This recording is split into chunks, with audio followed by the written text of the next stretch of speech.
Recording in progress. Here we go. Hello, gamers. It is Cuddlepunk back once again. The Goth Gatsby. So much charisma. It's coming out my nose. Put on Doom at the function and it doesn't scare the hose. We've got another banger of an interview today. These guys are out of Louisville, Kentucky. They just put out their new album this past May. It's called What Us Worry. You can find it on Spotify, on Apple Music, and as well on Nintendo 64 and on Sega CD. That's right. This band has multi-platform playability. Folks, Vinny from Belushi Speedball is here. Vinny, how you doing? Hey, good, doing good. Thank you for having me. I'm Vinny from Belushi Speedball. Y'all can't see it, but there's been a switch of individuals. There's another member of the band here right now. I guess I'll ask you now. What is first of all, what's your name and what do you do in the band? I'm Kyle and I play guitar, not anymore most of the time. They're tagging out. You can't see it, but they're tagging in and out. How do you go about putting an album on Nintendo 64 or Sega CD? Like the process? Yeah. Well, so it starts with you got to get your ROM built, right? And that's what it is. It's a ROM hack. So each one's different. So it depends on like which specific console you're talking about. And so you go and you build the ROM, and then you get to work in an emulator. And then honestly, it's not hard to get it on the actual cartridge itself. Sega CD was more of a pain in the butt because it's literally a disc and you have to burn them. But once you get to work through emulator, what we use flash cards, like little SD cards, cartridges. So they're multi-card. So you can put any ROM you want on them, and we put our own stuff on it and play it that way. We were going to do build our own chips and build our own cartridges that way. But from the pandemic, there was a chip shortage. So whenever we looked at doing N64 originally, there was the ability to basically you just plug in the chip and you program it that way, and you have a one-off. And that's how they do a lot of the forged video games, counterfeit. There we go. Like Conker's Bad Fur Day gets counterfeit all the time for N64, right? Good example. I get you. It's it. How did you guys both get started in music? I just learned power chords, and then from there you just you put words to it, and then you make terrible songs, and people are like, "This is art," and you're just like, "Yeah, it's definitely art." But Definitely. I learned just move it wherever you want, and you're cool. Absolutely. You guys are from Louisville. When you think of Louisville music, you think more of like Loretta Lynn, Jack Harlow, My Morning Jacket, that type of stuff. Is there a big thrash scene in Louisville? Thrash? I would say no, but we play with the punk scene a lot. The punk and metal scene, we kind of interweave between them. That's the best part about being a punk thrash band, is you can play the metal scene and the punk scene, which is really the best of both worlds. Because anything else that comes out of Louisville is just garbage, right? I mean, what else is good? Jack Harlow, all he does is KFC commercials. You got Knocked Loose. Oh, that's true. Knocked Loose is tight. You're right. Yeah. I just saw them for the first time this year. They blew my mind. Oh, the other tight, dude. Yeah, but KFC is not as good as Popeyes, so fuck it. See, thank you. And as people from Kentucky, I'm glad that you are both man enough to admit that. Oh yeah, we don't rep KFC, dude. Popeyes all day. Fuck yeah. Take my word for it. Popeyes. Absolutely. How did Belushi Speedball come together? Okay, so bam, woo! I threw it right into the hat perfectly. So Belushi Speedball has existed for almost 10 years. We've been playing shows for almost 9 years. But it actually started over, I was hanging out with my buddy, and we were eating the best chicken that Kentucky has, which is KFC. And we were sitting there debating whether or not we should go see Guar and Ghoul, and we went and saw them. And then we saw Daikaiju. And then I said, I'm going to start a thrash band. And then we did. And then I tricked people to being in the band. And then that's that. So Belushi always has kind of this rotating lineup. There's a core unit that's been playing for the past, 4 years. And then we just gained a new guitarist, Jameson, and he's kind of part of that core unit. But there's other musicians and members and theatrical actors that kind of come in weaving it out consistently. How did you guys end up getting Beefcake on your album? Come here. So basically, we watched the Viva La Bam episode where Guar goes to Bam's house. And Jameson wasn't in that episode. That's the first question I asked him when I seen him.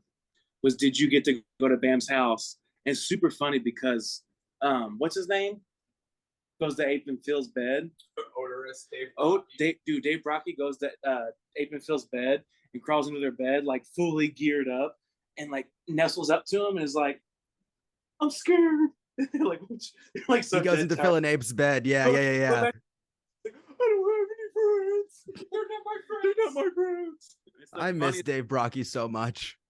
Oh yeah, for sure. So that was the only thing I asked Jameson when I first met him was, did you go to Bam's house? And then I asked him if he was in Empire Records. Because Guar was in Empire Records. Yeah. That dude eats all those pop brownies, and then he has a hallucination about... I don't think I've seen Empire Records. I should mention I'm 23. That's okay. Yeah. Nobody likes Blink-182. But Let me fucking tell you, you're absolutely correct about that shit. No, dude, you have a headband, you have cool hair. People probably like you. Yeah, it's all right. It's going all right for me. Mike, people probably like you. Is that AT 2020? Yes, it is. Yeah. Tell me I'm not wrong. Okay. So yeah, that's how Guar got introduced into the speedball band. Hell yeah. You were talking about your live shows with the like theatrical performers and everything. Each one of your shows is such its own experience with its own gimmick. What made you guys want to put that much effort into the live shows, and how do you keep coming up with different ideas? Sounds like a question. It sounds like a question. Want it to be on the record. Kyle, make sure you're talking. Want to be on the record that right there is my baby, my daughter, and she's asleep. There's an actual child in this interview. Oh my god. And I want to be on the record that once I put this hat on, I didn't give a crap about her. And I'll raise her with this hat on because I'm not Vegeta, who actually raises his kids. Vegeta does raise his kids. What? All right. What the hell was the question?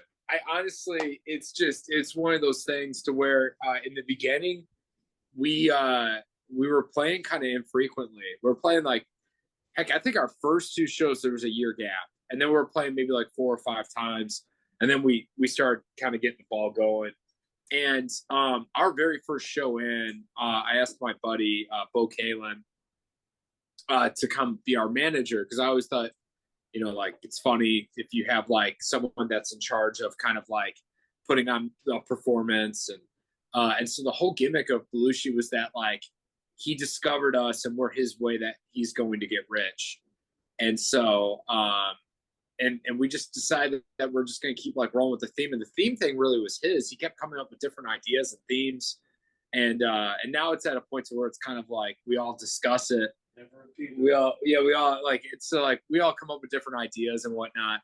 But he's really in charge of that. But the whole premise is that this is the show that's going to get us famous. And he's got this new idea. And so it might be like, we're going to do wrestling, or we're going to do Indiana Jones, or we're going to do, hay, the whole idea of like, just we're going to throw hay around. And that's going to get us famous. But then, of course, during the show, everything goes wrong and we destroy the venue. And that's it. That's the premise of the band. That is a brilliant idea and such a good way of bringing like theatrics into your live show. Every live show has its own lore. That's fantastic. Yeah. And it's sometimes it's almost impossible to follow. It really can go off the rails sometimes, but that's the beauty of it. I can imagine. I saw that you guys did a ton of stuff with that foam pit show. How did that start? What is it? That's a question. Get your hand down. What is? I didn't know what you said. Foam pitch? Foam pit. How'd the foam pit start? Oh, the foam pit? So we got a foam pit. What was the foam pit? Skate show. The second one? Yeah. We paid $1,000 for this fucking foam pit.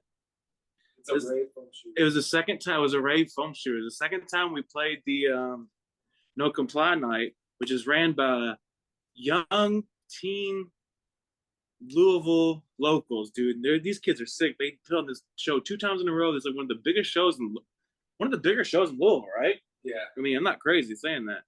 And they're like this total DIY. Like, no comply night is sick. I don't know what the soap's made out of. The foam, probably liquid. I would imagine liquid. Yeah, you guys had so many videos of that foam pit show up on TikTok. You guys have a very big TikTok following. You have almost as many followers there as you do on Spotify monthly listeners. Is TikTok something that you guys are like specifically passionate about? That's a question. Whoa, question. No. Excellent answer. Is it just basically for promotion at this point? I love my TikTok is my algorithm is a dirty, filthy thing. But no, we're not passionate about it. Follow us there on TikTok though. Watch those videos. Follow them on TikTok. It's an experience, let me tell you guys. The main way that I found out about you guys was through Fantano. What was it like? Wow, really? Watching? What was it like? Don't ask it yet. Let me just comment on that. That was a statement, so I can comment. Wow. Anthony Fontano. Yes, we gained a fan from that. God, he's got beautiful thighs, doesn't he? He does. He really does. What was your guys' reaction to watching that Why You Know review and seeing the band show up and how positive he was about the album? It's pretty sick. I actually was the first one to see it, if it's the right one I'm thinking of. And it's pretty cool because I watched that dude give a false review to Pups The Dream Is Over a couple years ago. He gave it like a 6. The Pups The Dream Is Over is like a 10 out of 10. We're going to move into the game portion real quick. So many of your guys' songs are based on SpongeBob, especially on this new album. So what I thought would be fun, play a game I like to call Guess the SpongeBob Voice Actor. What we're going to do is I have compiled 5 characters from SpongeBob that have been voiced by famous musicians. And what you guys are going to do is see if you can guess which musician played that character. David Bowie, first one. You're going to find out. Here we go. Who is the lead singer of the Bird Brains? Henry Rollins. No. Dee Ramone. You're in the right area. It is Lux Interior from the Cramps. It was close. Rest in peace. Rest in peace. Next one. Who voices this particular sea monster? Billie Eilish. No, it's deep. Hold on. That's the one where he eats all the chunk. Meatloaf. Yeah, I'm gonna go with Meatloaf. Again, I feel like you're close. It's Gene. Simmons. Oh, Gene It's Simmons. Simmons. Simmons did the voice for that one. I guess he was enough of not a dick to just they were able to do it. I don't know what happened. He is a dick. He is, but he's got a lot of money, and he wrote Detroit Rock City and Love Gun. I saw Kiss this year. Let me tell you, there sure was a lot of fire. Yeah. I could say that. Lord Royal Highness. Can you see from Atlanta us? Square Panis. That's David Bowie? David Bowie. That is, yep, you got that one right. That is, in fact, David Bowie. I thought that was going to be the first one you were going to do. I wanted to save it for later just so you guys didn't get the easy one right off the bat.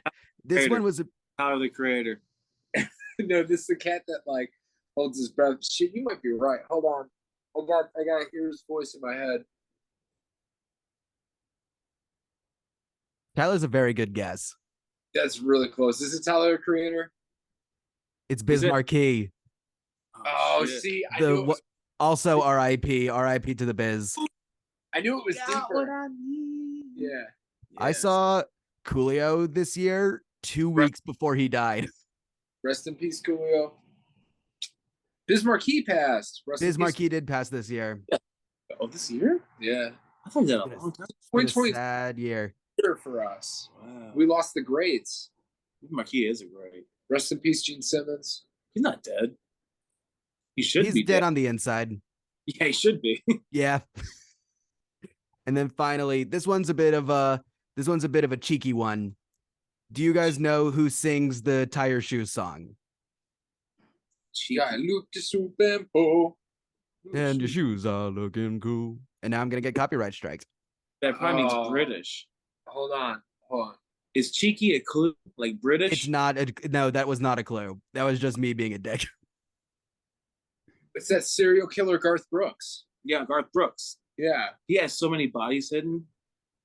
It's Ween. I'm sorry, y'all. It was Ween the whole time. Really never, ever, Never ever, got ever. that. It looks like Tenacious D. This Tenacious. I've tricked you. Every song on this, every character has been just played by Jack Black. Guys, Yeah. This has been fantastic. Thank you so much for being on the show. Where can we find you? Facebook.com/Metallica, Instagram @Metallica, YouTube.com/the Excellent. Perfect. Exactly what I expected. Y'all, please listen to What Us Worry. It is the funniest 20 minutes that you will have with your headphones this year. It's like having sex with your girl. Fantano said it was the funniest effing thing he has heard all year. Anthony Fantano said that. The Melon himself said those things. Thighs do not lie. Those thighs absolutely don't lie. Gentlemen, thank you so much for being here. This has been absolutely insane. Thank you so much. Gang, gang.